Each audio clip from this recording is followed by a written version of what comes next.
All right, good evening. We've all survived Thanksgiving, so that's good, I see.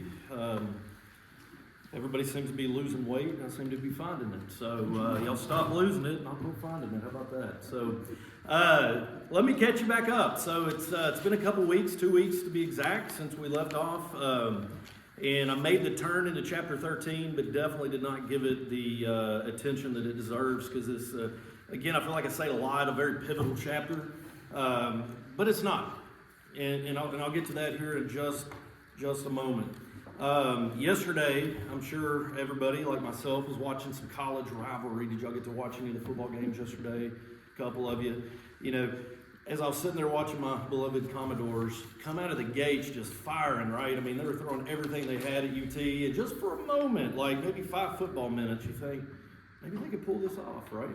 And then, of course, reality sets in, and it was all UT from then on out. Which kind of made me think of Revelation chapter 13, because again, we know that Satan loses in chapter 12, right? He's cast from heaven. He takes 1/3 of the stars, 1/3 of those angels with him here on earth. And like I was mentioning with the battle of the bulge, Satan's kind of got a battle of the bulge scenario going on. He knows that he cannot win the war. He knows that his time is limited, that his space is limited, and so now he is furious and he's throwing everything that he can at God's people. And one of the things that I want you to hold on to is the word deception. It's all a deception. Satan cannot defeat us, but he can deceive us if we allow him to entice us, to lead us down to areas that we don't need to be in. And so we get these two creatures here that are, again, mostly symbolic of global oppression, whether it's financial. We're going to see that Christians will be persecuted.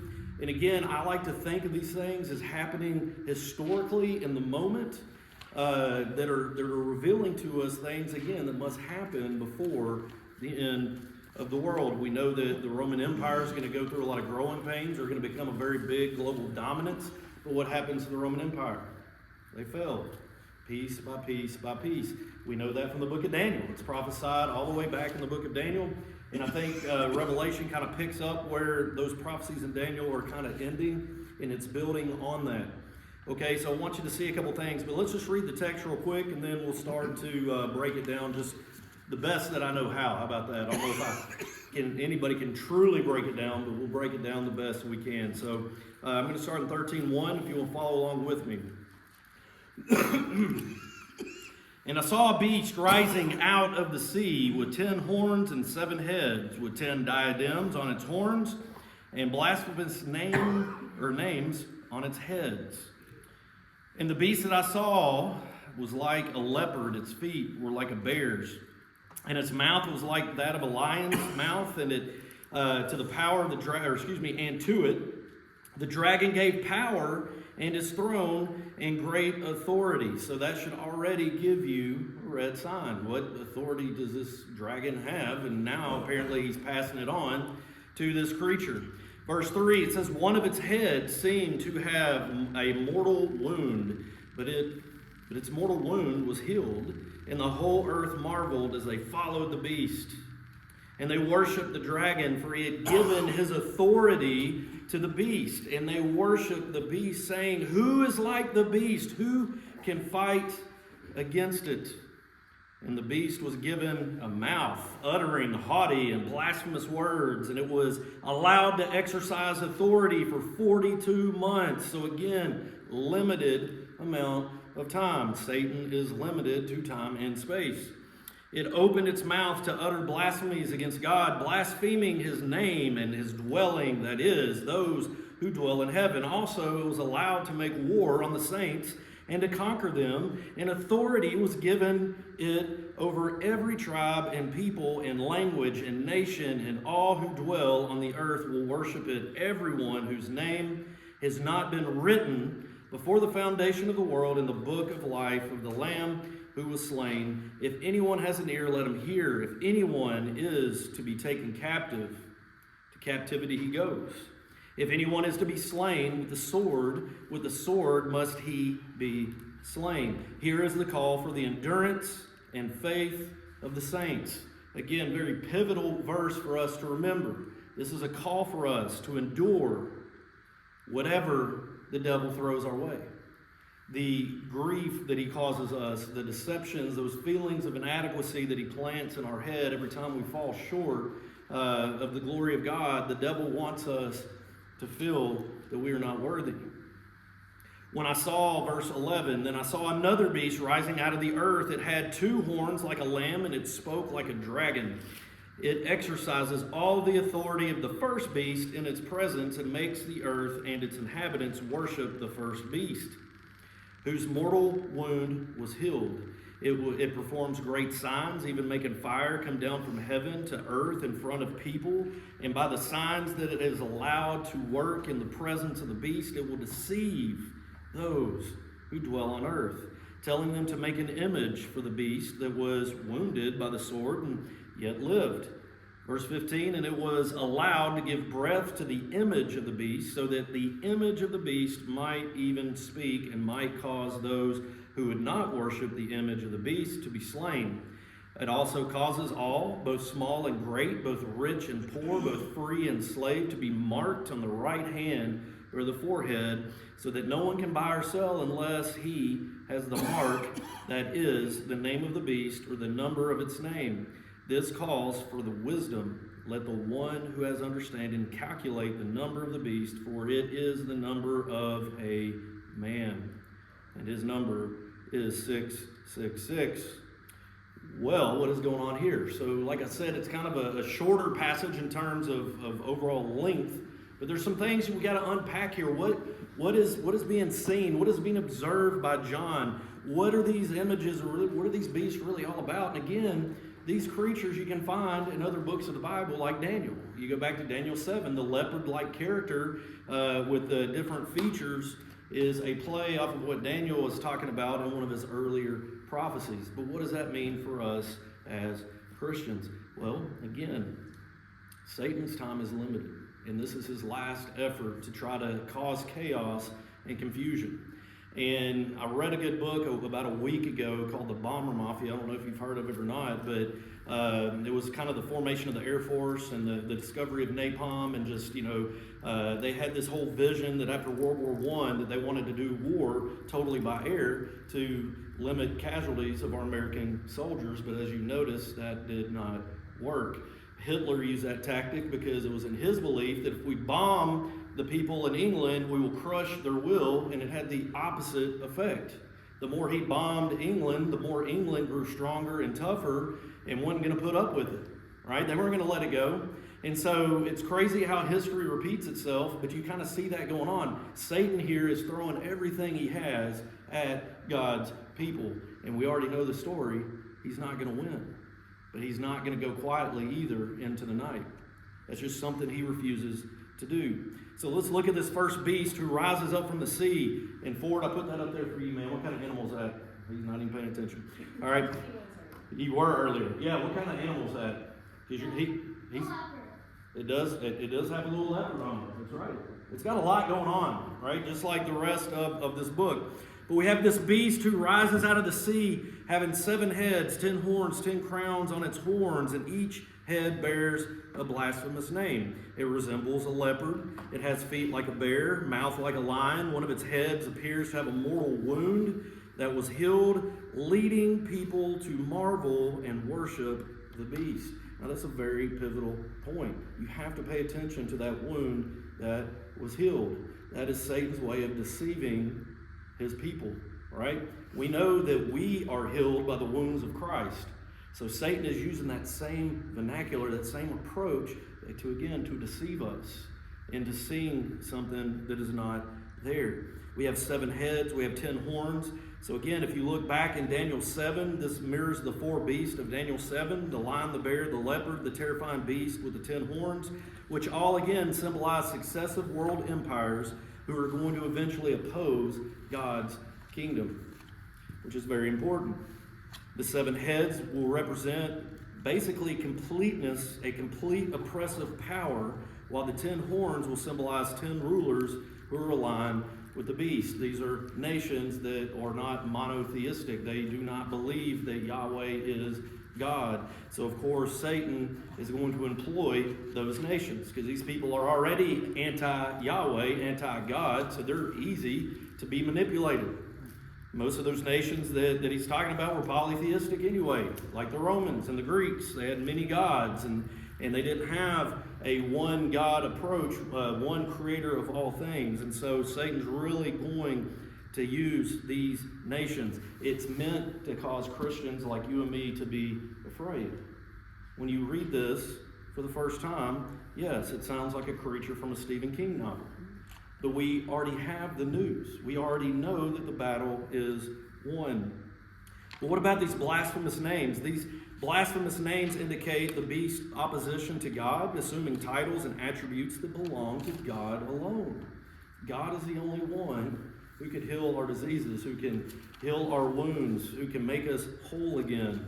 And so what we have here is what a lot of people assume is starting to talk about the Antichrist, someone who comes in and mirrors the attributes of Jesus, but at the end of the day is actually evil that lures us in. You know, I like to think of, cotton candy. What happens, you get cotton candy, it's this big whole thing of cotton candy, right? But when you start to eat it, what happens, it shrinks into a little sugar grain. It's so deceiving. It's a very deceiving treat when you think about it. I mean, it's delicious, don't get me wrong.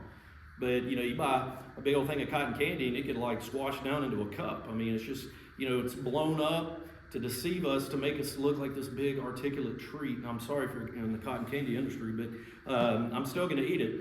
But it's not what it appears to be, right? As soon as you get into it, it begins to shrink.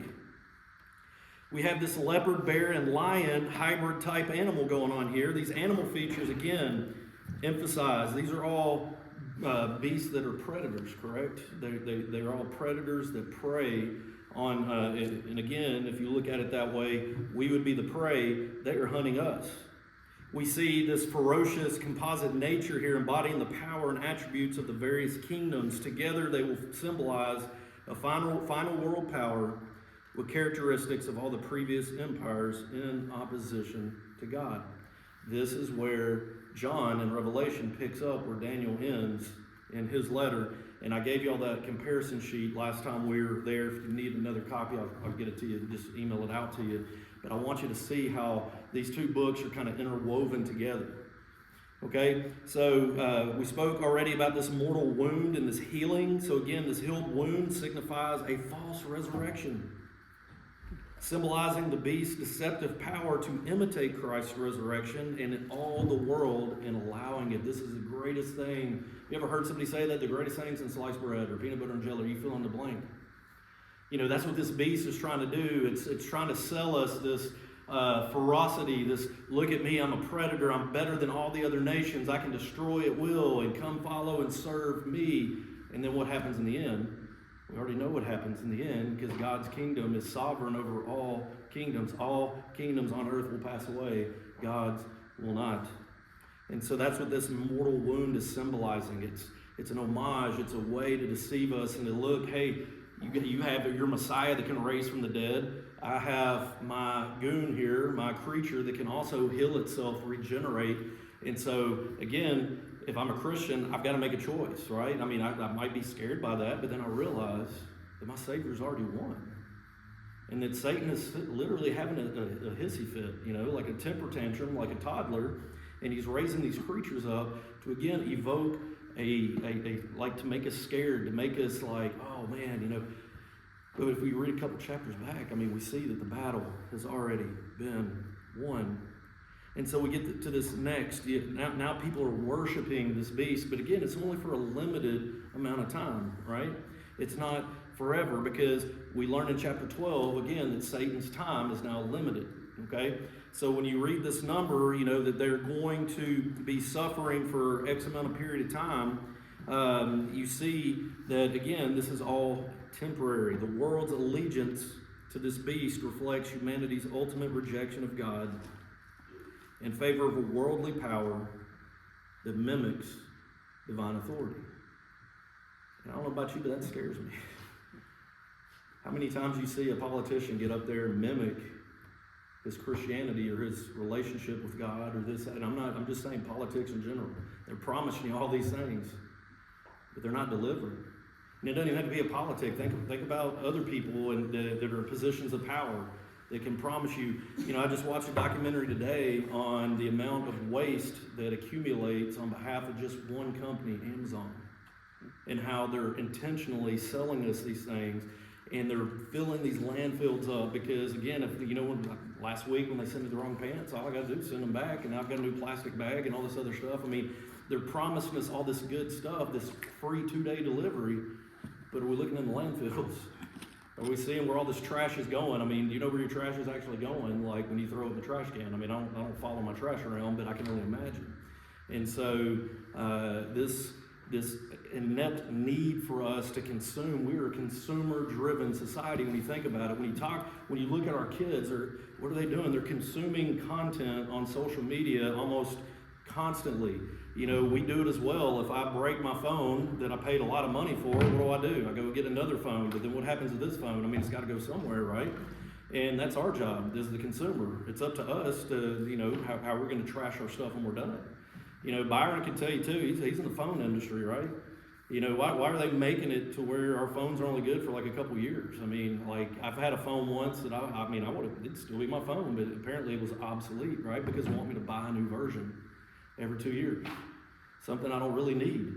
But we're a consumer-driven society because every time you buy a phone, somebody's getting paid, somebody's making money, and things of that nature. And again, I'm not anti-monopoly. I think all of this stuff is great. But we live in a world that is constantly telling us to consume things and consume and consume and consume. And we have to be careful there because there's always ultimately a price that has to be paid.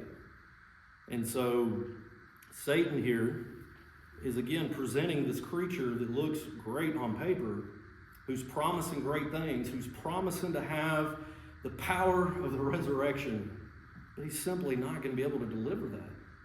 So he's promising, again, something that he is not going to be able to deliver. Where I come from, he's trying to deceive me, right? He's trying to deceive me. He's trying to trick me. Here, take this. It's easy. It's quick. Follow this guy. Look how awesome he is. But then you get this second beast that comes. The first one comes out of the sea. This guy right here. Okay, it's going to... Let it turn on. I feel like this happens at least once a week.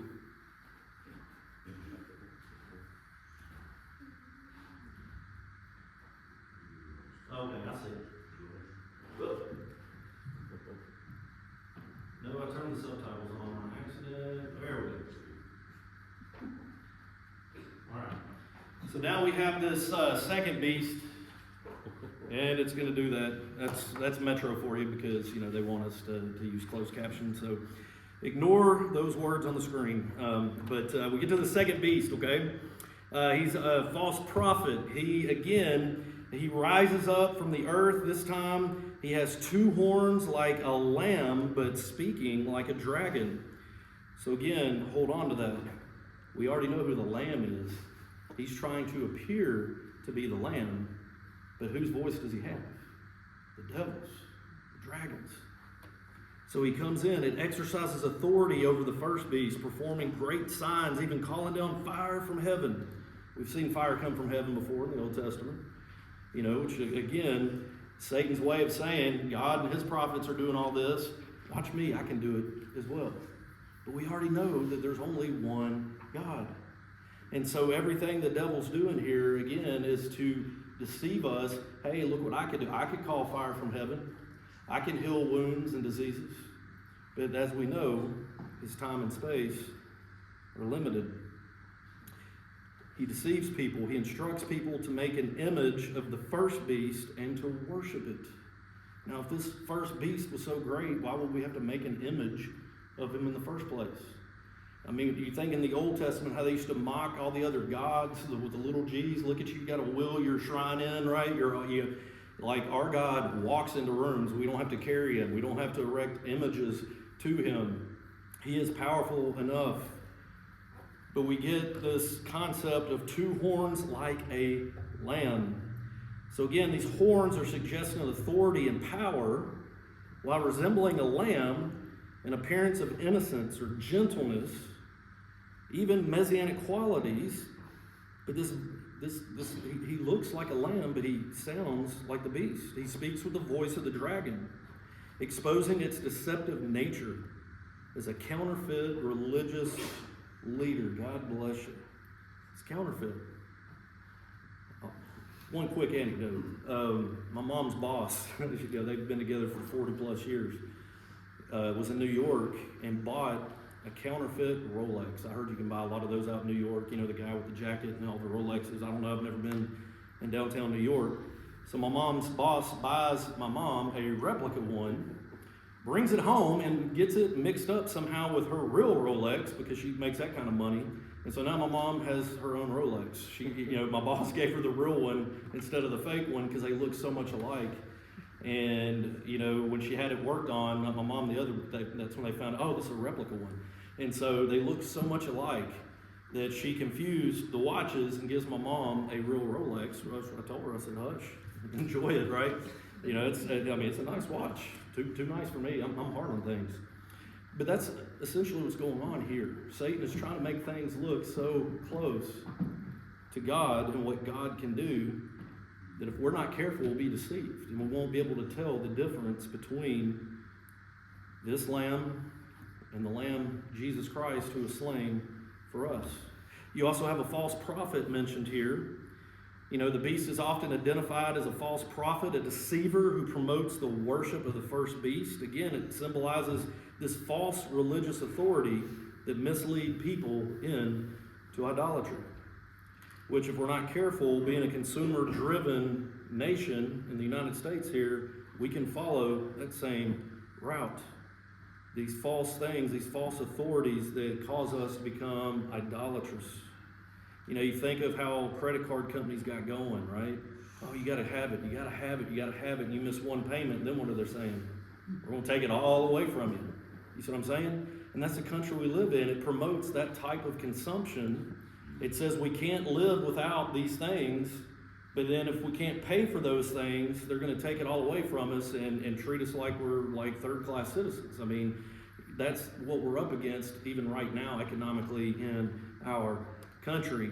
And so this false prophet, again, if we're not careful, we can turn a lot of things into false prophets. I think we've done it with money since the dawn of time.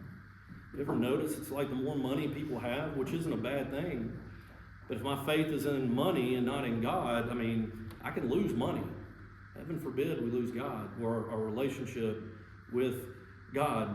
And we have this calling down of fire from heaven. Again, you have to think Elijah here. Elijah was a very pivotal person in the Old Testament, a very pivotal prophet. And he serves, again, as a deceptive, he's using this to deceive and say, well, if God can do fire, Elijah, I can do fire as well. And so, again, people who would have known the Old Testament here would have been very bothered by what this prophecy said. It's trying to mimic that divine power. It's trying to validate the beast authority. All right, we're not going to validate it. And if you notice, I'm speaking very boldly. I'm going to keep coming back to that point. God has already won the victory. There is nothing to hide there. So when I look at this in a way, I'm like, again, I see a kid having a temper tantrum right here because he's lost. But instead of doing the noble thing and bowing out, he's doubling down and he's throwing everything that he has at us. But you got this image of the beast. Again, it represents various idolatrous worship. It might symbolize a global religious political system that demands allegiance to the beast. If you look at Daniel chapter 3, what happens in Daniel chapter 3 when Shadrach, Meshach, and Abednego, they refuse to bow down and worship this image. What happened to them? They got tossed in the furnace, right? And who's in the furnace with them? Isn't that cool? Fourth guy, looks like the Son of Man, who's with them in the furnace. So you have this image here that goes back, it harkens back to the worship of Nebuchadnezzar's statue, where, again, they refused to worship a false god, and because of that, they were persecuted. But they remained faithful under persecution, and God delivered him. And he delivered all four of them.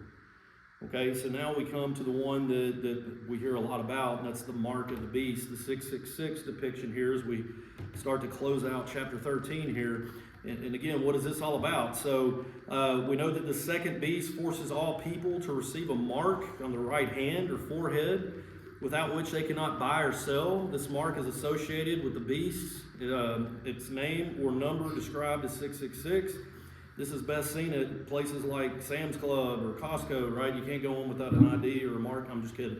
But it does represent a time that, again, you give your allegiance over to the government, over to this worldly power, so that you can afford to buy food. But we learn on the Sermon on the Mount, why are we worried about food, right? God is going to give us food, but if you want to freak somebody out, if you want to freak me out, send me somewhere without a lunch, right? Man, where am I getting lunch? Where's my next meal coming from?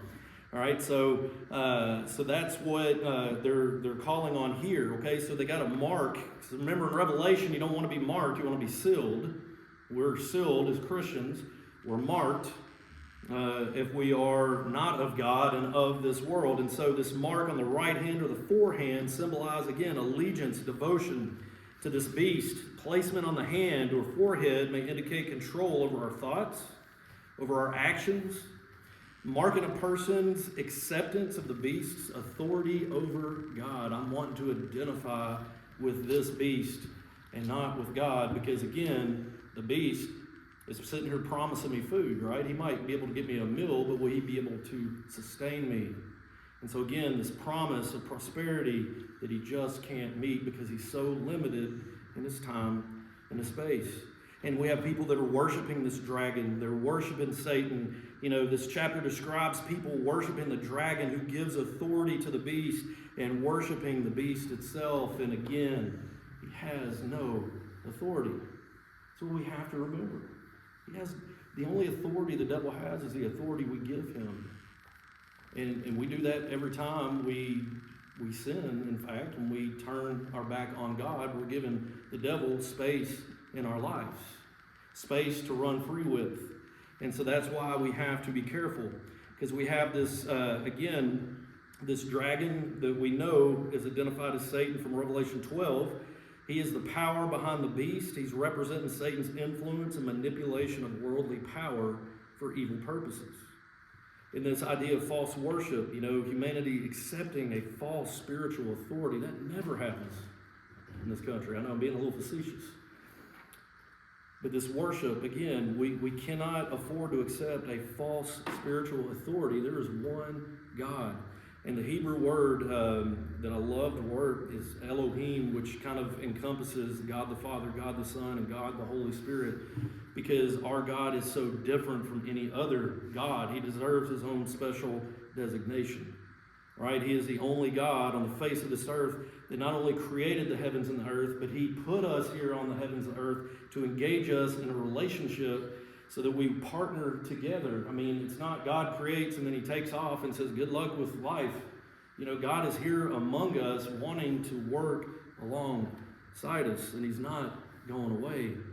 And if we don't pay attention, we miss it. We miss the work that God's doing in our lives. It's like that angel tree out there. I mean, it's just a tree, right? But what it represents is something more. What it represents is bringing hope to other people. You know, there are things that, again, I can choose to use the resources that God's given me to be a blessing to other people, or I could say, you know what?